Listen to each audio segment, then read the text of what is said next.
Survival island, जिसे थ्रीप के नाम से भी जाना जाता है, 2005 में रिलीज होने वाली एक थ्रिलर फिल्म है जिसकी हिदायतकारी स्टीफेन कैम्पानी ने की है। इस फिल्म की कहानी में 3 मरकजी किरदार हैं, जैक, जेनिफर और मैनुएल, जो एक बहरी जहाज के हादसे के बाद एक वीरान जजीरे पर फंस जाते हैं। इस कहानी में बका, मोहब्बत, हसद और इंसानी जज्बात की कशमकश को पेश किया गया है। कहानी की तफसील। इब्तिदाई हालात। फिल्म की शुरुआत एक ऐशो इशरत की कुश्ती के सफ़र से होती है जहां जैक और जेनिफर अपनी शादीशुदा जिंदगी के मसाइल को हल करने की कोशिश कर रहे हैं। जैक एक दौलतमंद कारोबारी शख्स है, जबकि जेनिफर एक खूबसूरत और ज़हीन औरत है जो जैक से मोहब्बत करती है, लेकिन उनकी शादी में मुश्किलात हैं। कश्ती पर एक हिस्पानवी कारकुन, मैनुएल, भी मौजूद है जो अमले का हिस्सा है। हादसा सफ़र के दौरान एक शदीद तूफान आता है जो कश्ती को तबाह कर देता है। जैक, जेनिफर और मैनुएल किसी तरह बच जाते हैं और एक गैर आबाद जजीरे पर पहुंच जाते हैं। यहां से उनकी बका की कहानी शुरू होती है।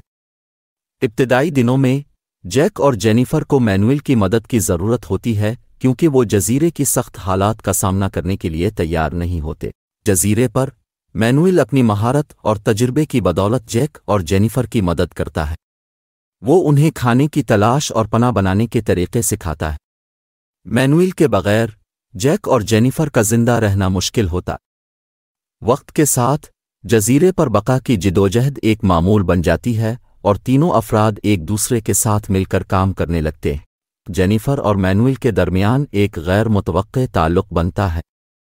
जेनिफर, जो शुरू में अपने शौहर जैक के साथ वफादार थी, आहिस्ता आहिस्ता मैनुएल की तरफ माइल होने लगती है। मैनुएल एक मेहनती और काबिल आदमी है जो जेनिफर की मदद करता है और उसकी हिफाजत करता है। जेनिफर और मैनुएल के दरमियान बढ़ती हुई कुर्बत जैक को हसद करने पर मजबूर कर देती है। जैक, जो शुरू में मैनुएल की मदद का शुक्रगुजार था, अब उसे अपनी बीवी से दूर रखने की कोशिश करने लगता है। जैक को लगता है कि मैनुएल उसकी बीवी को अपने काबू में करने की कोशिश कर रहा है। जैक की हसद बढ़ती जाती है और वो मैनुएल के साथ झगड़ने लगता है। इस दौरान जेनिफर अपने शौहर जैक और मैनुएल के दरमियान फंस जाती है। वो एक तरफ जैक के साथ वफादार रहने की कोशिश करती है, जबकि दूसरी तरफ मैनुएल के साथ इसकी दोस्ती और एतमाद बढ़ता जाता है। जैक और मैनुएल के दरमियान तनाज़ा शिद्दत इख्तियार कर लेता है। एक दिन जैक मैनुएल को कत्ल करने की कोशिश करता है। दोनों के दरमियान एक शदीद लड़ाई होती है। जेनिफर इस झगड़े के दौरान दरमियानी रास्ता इख्तियार करने की कोशिश करती है, लेकिन वो खुद भी खतरे में पड़ जाती है। मैनुएल खुद को बचाने में कामयाब हो जाता है और जैक को शदीद जख्मी कर देता है। लड़ाई के बाद जैक की हालत बिगड़ जाती है और वो मर जाता है। जैक की मौत के बाद मैनुएल और जेनिफर जजीरे पर जिंदा रहने के लिए एक दूसरे का सहारा बनते हैं।